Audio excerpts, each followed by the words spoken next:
राजस्थान की विधानसभा देश की चुनिंदा विधानसभाओं में से है, जिसकी अपनी गरिमा है, जिसके अपने नियम बने हैं, जिसकी अपनी परंपराएं रही हैं, कोई मर्यादाएं हैं और उसका पालन होता आया है। लेकिन पिछले कुछ समय से, चाहे वो लोकसभा राज्यसभा हो, चाहे देश की कुछ विधानसभाएं हो, सब में इसमें कुछ कमी आ रही है। जो सब लोगों को विश्वास में लेकर के हम इसको ठीक रखने में प्रयत्नशील हैं। मैंने भी इस बार पहला प्रयत्न किया विधानसभा की दृष्टि से कि सर्वदलीय सभा शायद राजस्थान विधानसभा में कभी भी नहीं हुई, उसको शुरू किया और उसका कोई परिणाम भी आया कि जब राज्यपाल का अभिभाषण हो रहे थे, सारे पक्ष विपक्ष उसको सुना से वाले एक पार्टी का एक सदस्य जरूर बीच में कुछ बोला, लेकिन बाकी किसी ने उसमें अपना सहयोग या समर्थन नहीं दिया। मैं समझ सर्वदलीय सभा का ही एक शायद परिणाम था कि इसमें जो कुछ आ रहे हैं, कुछ तो राजनीतिक दृष्टि से कुछ आज चीजें ज्यादा होने लगी हैं, लेकिन अभी भी मेरी मान्यता है यदि पक्ष और विपक्ष दोनों को विश्वास में लेकर के किया जाए और विधानसभा जो सभी सदस्य जनता की अपेक्षाओं के अनुरूप चुन करके आते हैं, तो उनके मुद्दे भी उनके मन में होते हैं कि विधानसभा पटल पर उसको उठाएं। उनको कई बार पर्याप्त अवसर नहीं मिलते, तो इस प्रकार की स्थितियां बनती हैं। अब की बार भी पिछले 8 दिनों के विधानसभा में 2 बार ऐसी स्थिति आई। उसे मेरा जो प्रयत्न था और मेरा जो सोच है कि बातचीत हमेशा टेबल पर ही समस्या का समाधान होता है। उसको बिना इंतजार किए तुरंत आप अपने चैम्बर में बुला लो, टेबल पे बैठा हो, पक्ष विपक्ष के दोनों की बात सुनो और यदि निर्णय पारदर्शिता से और निष्पक्षता से होता है तो सभी पक्ष उसको स्वीकार कर लेते हैं। और सदन इस बार उसका तुरंत ऑर्डर में आकर के चला है।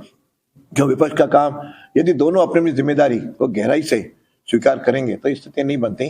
सरकार का जो रहता है रोल कि वो नए नए विधेयक भी लाएंगे, अपनी सरकार, उनको जनता ने बहुमत दिया है तो अपने अनुसार नियम बना करके विधेयक पारित करवा करके जनता के पक्ष में निर्णय कराएं। और विपक्ष का काम है उसमें जो कुछ कमी पेशी है उसको आग्रह करें। तो उसमें यदि सत्ता पक्ष विपक्ष के द्वारा उठाए गए मुद्दों को भी जरा गंभीरता से सुने और विचार करें तो ये स्थितियां कम आती हैं। विपक्ष को भी चाहिए कोई अच्छी बातें हैं जो जनहित की बातें हैं उसमें वह भी सहयोग प्रदान करे, इस समस्या का काफी मुकाबला किया जा सकता है। और दूसरा जो मुझे ध्यान आया कि पिछले दिनों से विधानसभा के सत्र छोटे होने लगे, जिसके कारण से विधायकों को अपनी बात कहने का मौका भी कम मिलता है। सबसे अधिक कोई विधानसभा चलती है तो केरल के 60 दिन चलती है, बाकी कई विधानसभाएं 20 दिन, 25 दिन, 28 दिन, 30 दिन। राजस्थान की विधानसभा के पिछली बार का अनुभव 29-28 दिन का है।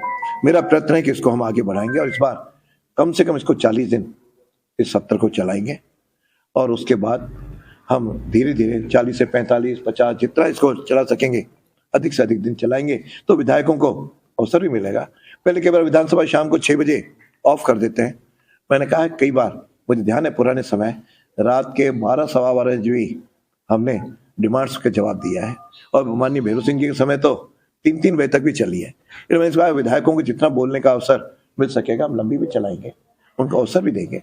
तो ये जो डेडलॉक आता है उसे अपन न्यूनतम कर पाएंगे। सर, आज सुप्रीम कोर्ट का एक फैसला आया है जिसमें ये है कि एमएलए और एमपी जो पैसे लेकर वोटिंग करते हैं उसको सुप्रीम कोर्ट ने जो है वो गलत माना है। आप क्या मानते हैं? मैं तो गलत है। पैसे लेकर के प्रश्न पूछना यह तो एक तरह से नैतिक मूल्यों की, कानूनों की धज्जियां उड़ाना हुआ, लोकतंत्र की धज्जियां उड़ाना हुआ। यानी लोग इसलिए चुनते हैं कि हमारे मुद्दे उठाए जाएं। यदि कोई भी विधायक या सांसद पैसे लेके उठाता है, मैं समझता इससे ज्यादा निकृष्टता या न्यूनता कोई हो नहीं सकती।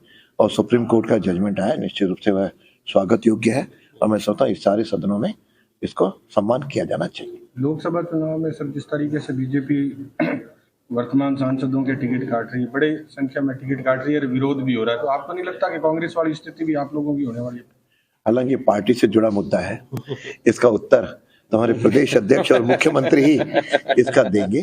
बाकी चुनाव है और जिस प्रकार का चुनाव गत वर्षों से देश आगे बढ़ रहा है और नीचे के जन कल्याणकारी नीतियों से लास्ट स्तर पे जो व्यक्ति बैठा है उसके भी जीवन स्तर ऊंचा उठाने का प्रयत्न हो रहा है।